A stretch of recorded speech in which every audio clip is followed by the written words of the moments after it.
Hello, everybody. I'm Gwen Campbell Mendes. Welcome to Gwen's Bookish Ramblings.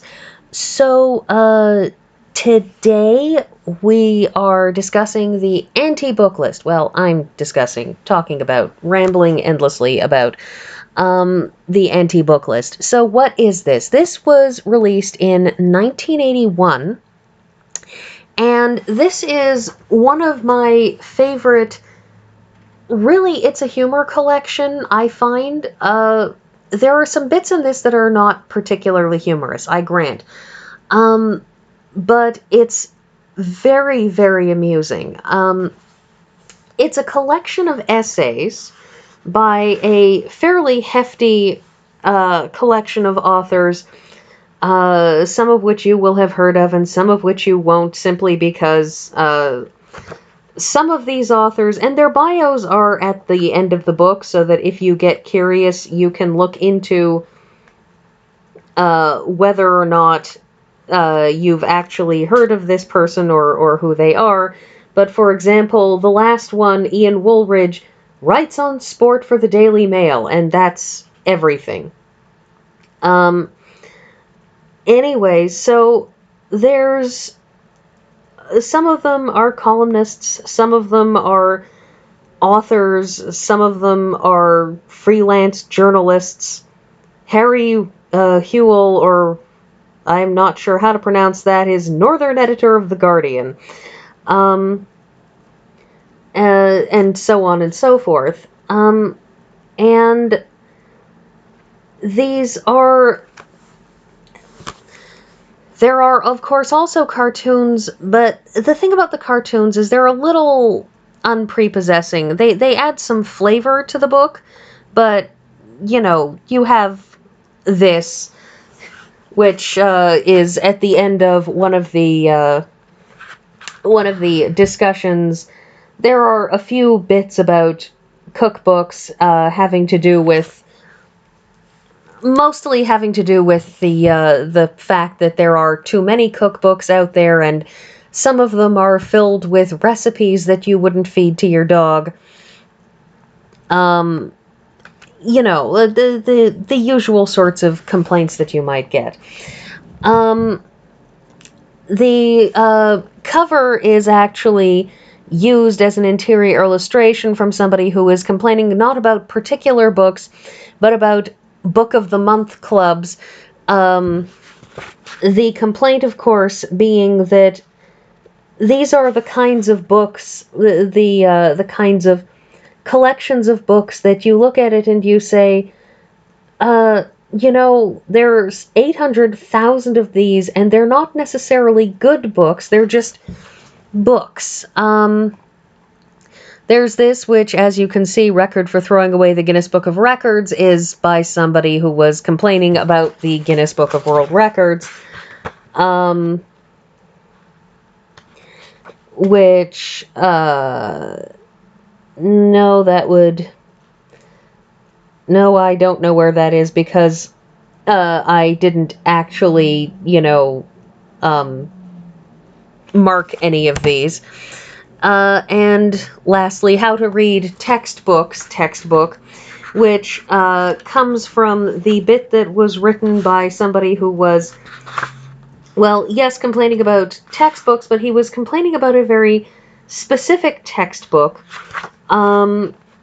which had to do with his complaints about L.A. Borradaille's The Invertebrata, which he said it changed the wonder of the invertebrate world into indigestible Latinized tedium. How's this for openers as its very first sentence? The invertebrata have long since ceased to constitute one of the primary divisions in the scientific classification of the animal kingdom.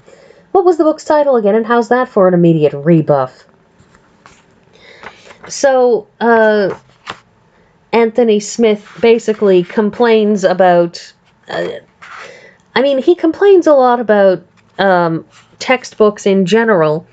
And as with many of these, he starts off by, suggesting a couple of books, but, saying even Mein Kampf can be admired for its straightforwardness, Uncle Tom's Cabin for its place in history, and as for Dorothy Parker's stern indictment of Winnie the Pooh and her alleged throwing up, that too did not imply hatred. But my favorites of these are, for example, Diana Bishop's complaints about the plays of A. Christie, in which she writes that everything about them is quite unspeakable, not least the dialogue. However, they are actor-proof, since good or even brilliant actors appear uniformly mediocre. There is one play, for example, in which in order for the characters to move about the stage at all, they have to smoke themselves to death. And I particularly love her comment also that, the problem endemic in the writing that once a character appears through an archway or a French window or even in extremis, a door. And I love that. The concept that these plays are written in such a way that the idea of a character appearing through a door is in extremis. And going on to point out that let us consider the actress, the least of whose worries will be that she is called upon to react imperceptibly. Any actress who can stand still and express nothing at all at this point will walk away with the evening. It's an indictment that ends with, but what is the worst aspect of all? The really horrifying thing about these nightly trials which turn actors into speechless, stumbling wrecks? They make money and audience. May God forgive them, for actors won't love them. And, this commentary about the plays of Agatha Christie is just delightful and biting and bitter and angry. At the same time, you also have the ones that are perhaps not entirely, the ones that are not entirely serious. Where somebody is writing this and you can tell that this is somebody who doesn't actually violently hate a particular, who doesn't particularly violently hate a particular book, but is just, cracking wise. And one of those is somebody who is writing what is really an unusual series of complaints in which George Macbeth has decided that the most disappointing of all unread works is the dictionary. And he complains that the dictionary doesn't have a plot. As for settings and description, you can search in vain for any reference to a specific place. Everything happens in a dictionary in a kind of timeless void. And, yes, somebody who's writing that is someone who is also not being entirely serious. And then at the same time, you have Michael Holroyd, who writes about, I set my curse on swallows and Amazons, this book blighted my childhood. And this is somebody, it's amusing. It is very amusing, but it is clear that this is somebody who actually is setting his curse on swallows and Amazons.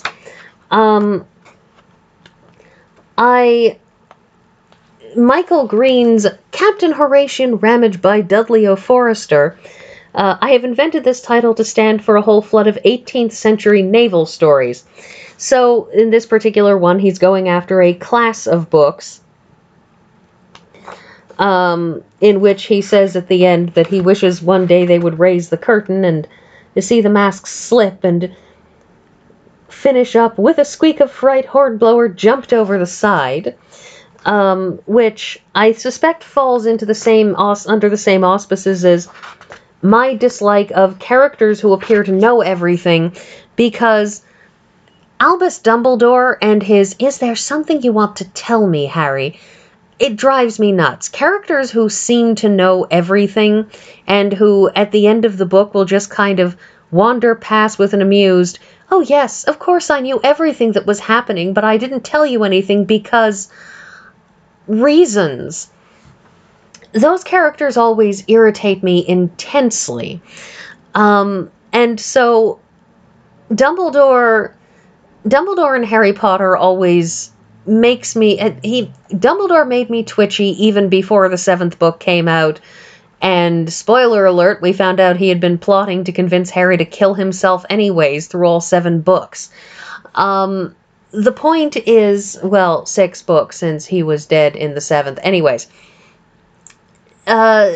neither here nor there. The point is that even before then, I found him really, really irritating because of, is there anything you want to tell me, Harry? To which I always wish Harry had responded, if there's something you want to ask me, would you ask me? Because his playing coy, his pretending that he doesn't know what's going on, is really, really tooth-grindingly irritating. And frankly, it contributes to Harry's feeling that he has to solve all the problems in the world because Dumbledore is busy pretending he doesn't know. But one of my personal favorites in this is Alan Coren's To Wonderlove's 5 Fish Fingers, in which he writes an essay, a scathing essay about the New English Bible. And he points out that the new authorized version, which was as spectacular and exciting an advance over its tatty predecessor as the wondrous center point is over the grimy excrescence of Salisbury Cathedral. And he complains about, his first example is, let us hand it its own petard and see how it copes with the opening sentence shared by me in St. John. When all things began, the Word already was, the Word dwelt with God, and what God was, the Word was. There is there not a sort of brilliance there? Some translators are able to remove all sense from their original, some are able to remove all style, some are able to remove all originality, but it takes, surely, a genius simultaneously to remove all three. A committee capable of taking a sentence which climaxed on God and rehashing it into a sentence which climaxes on was is no ordinary committee. You have to be born that way. And it's just scathing and angry, and it's so very lovely. Basil Boothroyd's Naming of Parts, in which he talks about his friend who had heretofore been assumed to be honest, had told him that he had actually read certain books. My friend with the voracious literary maw wouldn't tell me what the Turks did. He pretended he had to get through Decline and Fall before bedtime. And if anyone is wondering, Decline and Fall of the Roman Empire is, I believe, 7 volumes of about 1,000-odd pages each. It is a very, very large collection of books. And, and his friend hitherto accepted as truthful says he's read every word, or all 275,000. He muttered something and went off to whip through War and Peace in his coffee break. Anyways, and so I just very, very much enjoy all of these books, all of these essays complaining about books. Not every single essay. There are a couple of them that I do have problems with and concerns with, but I think that's maybe 3. And 3... And yes, I haven't read Nabokov. I can't say anything about whether the person is correct or not.